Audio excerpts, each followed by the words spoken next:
What's up, everybody? So I'm sitting here eating my MTS Nutrition Whey. I got my peanut butter cookies and cream, frozen banana, whipped cream on top. Just got back from coaching soccer camp. I just saw the legal papers that Jeremy Buendia filed. $100 million. I'm gonna do this. Yeah, oh my God, exactly. I'm gonna go over this screen grab fashion. As soon as I eat this food, I'm gonna read over this thing and we'll go over it right now. Hey, what's up, everybody? Marc Lobliner here, telling you about the Jeremy Buendia versus Kenny Boulet, Jerdani, Kraja, Nutsch, and basically this is a lawsuit I never saw coming because it's quite silly. He does have a lawyer. He's lawyered up. He has David A. Burstein. I gotta say the last name is very comforting if he was an attorney. That's a guy I would go for, Katie, a guy named Burstein.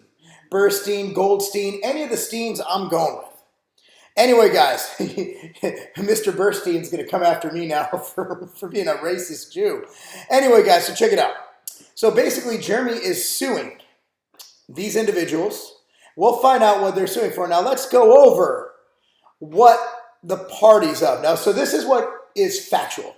What's factual is that Buendia is in the county of Orange in the state of California. And nobody really cares about that, do we? All right, let's go over the factual allegations common to old cause of action. Buendia has exerted years of extremely hard work and spent hundreds of thousands of hours in the gym. Hundreds of thousands of hours, man, he's not, man, it's a lot of hours in the gym.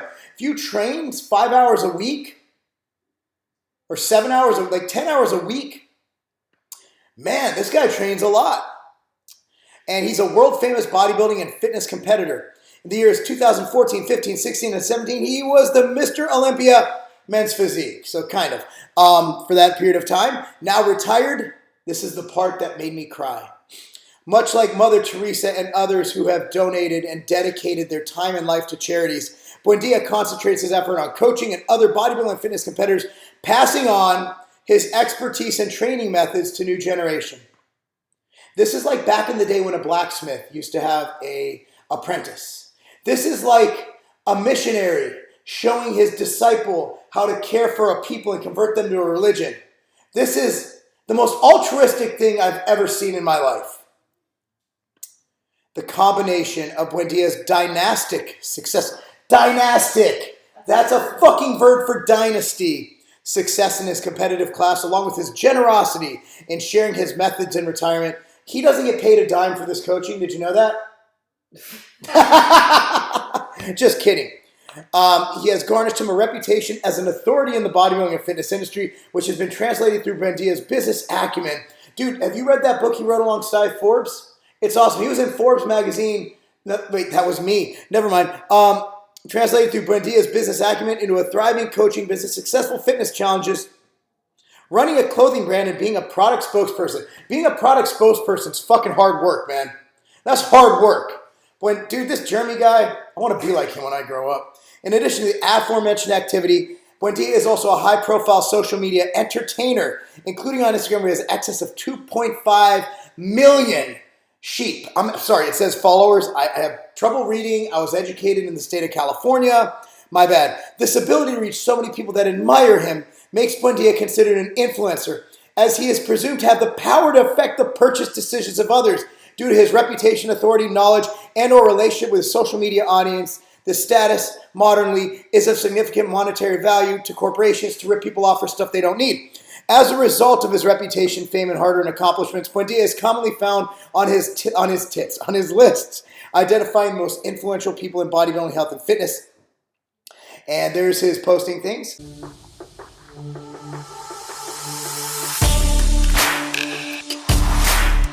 Protein bars are self-explanatory. Protein. I want to make sure that the protein that I'm putting in my body is really natural. I really want to find protein bars that have whey protein isolate. But whey protein isolate, that's ideal. It's a solid protein. It makes me feel good. This is the Outright bar. Outright bar. Sounds delicious. Pretty excited about this. Whey protein isolate? That's the best kind. Okay. This is good. This is a protein bar for real? This is great. I'm gonna get sustained energy and it has enough protein to help sustain my muscles. You couldn't ask for anything more. Defendant Boulet is the individual behind the Kenny KO channel on YouTube. Do you know Kenny is a huge fan of the Outright bar? Just had to say that. In actuality, on the Kenny KO channel, defendant Boulet exploits tabloid gossip for his own commercial purposes by providing links to his Teespring electronics store. He's selling shirts where he sells crappy Kenny KO merchandise. He's not offering free coaching like Jeremy Buendia. Real good foods, which is, well, it's food that's really good. Pure Raw, where he sells nutritional supplements. Pure Raw sounds like something else I watch. The Kenny KO channel was first activated in 2011. Currently has 280,000 plus subscribers, much less than Jeremy Buendia, who, by the way, is an altruistic guy who's passing on his legacy. What was the word for legacy they used? That was amazing. Dynastic. Kenny is not dynastic, and for that, I dislike him. He made a video entitled, "This video will make you hate Jeremy Buendia." Oh, man, this is too funny. Okay, defendant Boulet. Throughout video, he makes or publicizes third-party, false, defamatory, unsubstantiated, inflammatory. By the way, Kenny actually had an interviewee on the channel, and I believe this would fall under freedom of press. There's plenty of precedent to this. And if Kenny interviews someone and offers opinion, I do not believe libel can take place, or else my old employer, American Media, would never stay in business. They do lose suits once in a while, but there is a freedom of press. Where Jeremy, Kenny alleged things like Buendia had an incident where he took Hilda to the Philippines and ended up beating her blank. Buendia is threatening my family. Hope the world doesn't find out. Buendia pays Hilda off every month.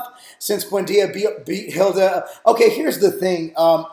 Hilda will be forced to testify. So I hope to God that he didn't actually hit her. And these police reports aren't true because, for Jeremy's sake, because when you go to court, Katie, you go to court and they bring all that shit up, especially in a libel case, which has a lot to do with character, right?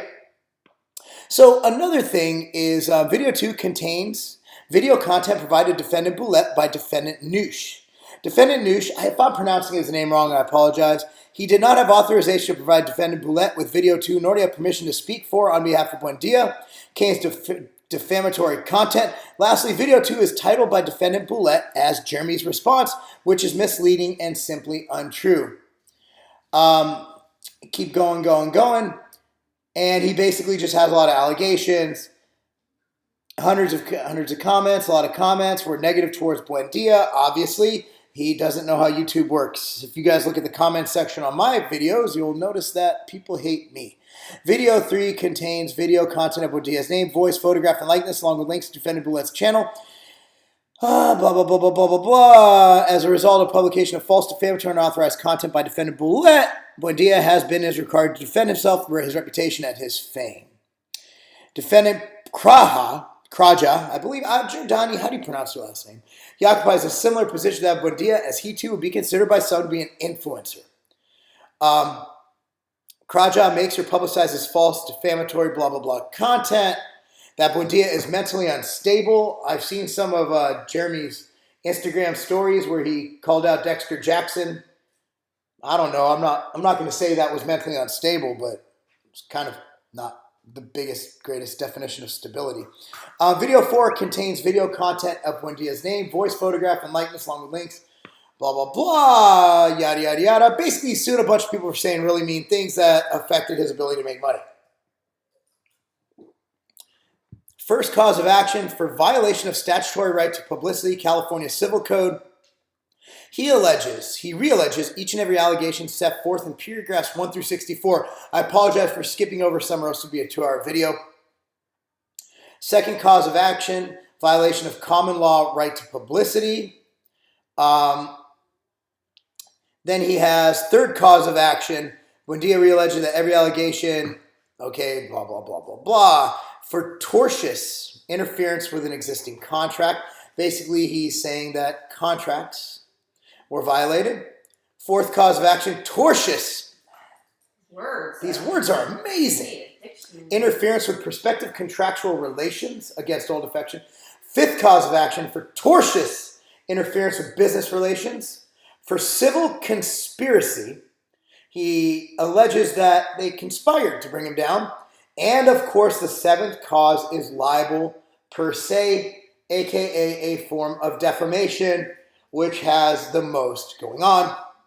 Eighth cause of action would be libel again. How the hell do you do that twice? Okay, well, I guess different effect. Seventh is defamation, libel per se, and then libel. So there's libel per se and there's libel. Ninth cause of action, trade libel. 10th cause of action, slander per se. 11th cause of action, slander. Holy shit, I've never had this many causes against me. Man, I'm not taking it to the edge like this guy. Violation of California Business and Professions Code. Prayer for relief. Prayer? I never seen this one. The first, second, the general special. On the 12th cause of action, there's a 12th. There's more. And here is, let's see. He's suing for, let's see if they have an exact number listed. I did see the number earlier. Basically, let's go back up. Introduction, the parties, jurisdiction, and venue. Factual allegations. So basically, in a nutshell, I can't find where it was. Oh, wait, here we go. I can't find where it was that I believe, and do not quote me, and I'm going to actually look at my notes on my phone real quick. I do believe that the actual suable amount he was suing for, and if I'm wrong, please correct me down below, that the amount he is suing for is going to be, I believe, between $1 and $100 million. So, with that said, here's the papers, here's the document. Let's go over to the camera so you can look at my pretty face and I can just give my opinion on this matter. Here we go, baby. Here we go. Booming it out. You saw it right there. There's the court documents filed by Jerdani Buendia versus Kenny Boulet and the other two, Kenny KO. So let me go over my opinion. I'm going to make this quick. This video is already taking a long time. I finished my meal. I'm good to go. I have work to do, but let me get into this because I feel a lot of you guys don't know a lot about the legal system, and I'm not saying I have a law degree. I did take a few business law courses in college, but I'm definitely not a lawyer. But I've been sued a few times, and I've sued a few times, so let's go into what I see here. What I see here, and this is my opinion and my opinion only, and I could be 100% wrong, and that's why if you have a real question about law, you go ask Rick Collins or somebody much smarter than me, but I bring it from the streets, from the trenches, as someone who owns businesses and, again, has been involved in litigation up to my armpits, and granted, that's only about 5'7" total, so my armpits are about 4'2", so nonetheless, listen to me if you want to. I think this is a PR stunt, man. I think he's setting a big range for this lawsuit. I think 1 to 100 million is, any judge would laugh at that. I'm wondering what these attorneys are thinking. I've never seen such a range. Never seen such a range in any case. That's literally 100 times difference. How do you ask? I can imagine 5. That means they have no evidence of any tangible money. It's like, well, you could have done this. You can't go on coulda, woulda, shouldas in libel cases. You can't do it. You just can't do it. So bottom line is, here's the problem. So it all comes down to what becomes public record. If these girls testify under oath, and then Jeremy's going to be called to testify under oath, right? And if he lies under oath and they find that he lies under oath, that is another thing that he's breaking the law for, which is a very big deal in California if you lie under oath. You don't lie under oath. So it's he said, she said, and if they're able to prove through police reports or whatever, then he can also be sued for perjury, which is a big fucking deal, a big deal. So my opinion is, should have just let it go. Just let the court of public opinion get out there. You made your apology, move on, move on. The internet forgets really fast. It does. It just does. It forgives really fast. And the news cycle, once this drops, it's over. Jeremy should have just let this slide. What happens now is going to be drawn out. I'm going to definitely do videos on it because people keep asking to hear about it. And hey, if I can get a few extra views and get a bunch of people look at my stuff for it, a lot of other channels are doing it. Williams Fitness, Generation Iron, it is what it is. It's part of the social media game. And while it's not my source of income at all, it's a game I play. I'm in it. I'm in the industry. And I offer advice from a perspective no one else does. And I feel I'm doing a service to people by kind of giving my opinion on these things, because a lot of people, the last video, literally had a lot of lawyers were sharing it saying, hey, here's I had literally lawyers sharing the video like, hey, this is actually how this works. You know, because I've been there. I don't know, like tertiary, I don't know what the fuck that means. I have to look that up as you do on Wikipedia or Google or something, right? I do know what it's like to sit in a room in mediation. I do know what it's like to sit in front of a grand jury. I've been through all that shit, man. This is insane. So what's gonna happen? And he did one big mistake.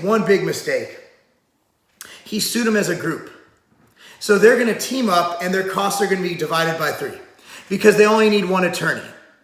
Think about it. Why didn't he sue them all individually? And also, you know the one talking the most trash is Hilda.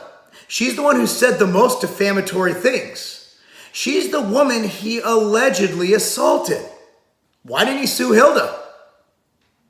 So that's a question that the public needs to ask. Why is he suing a bunch of dudes? They're gonna call Hilda. She's obviously not afraid to talk. And what if the other 2 girls who are allegedly involved in this talk, that all becomes public info, dude? And then if they're telling the truth and you're not, which I have no idea, I wasn't there, I don't care. I do care, I don't wanna see women be hit. But again, it's your issue. Like, if you lie under oath, you're going to jail. This isn't a good move. In fact, if he happens to watch this video, withdraw the lawsuit.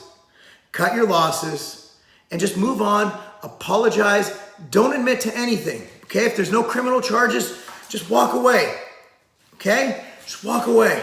It's crazy, man. Crazy. Anyway, guys, let me know what you think. Man, I'm seeing this as much as you guys are seeing it. It's crazy. It's crazy.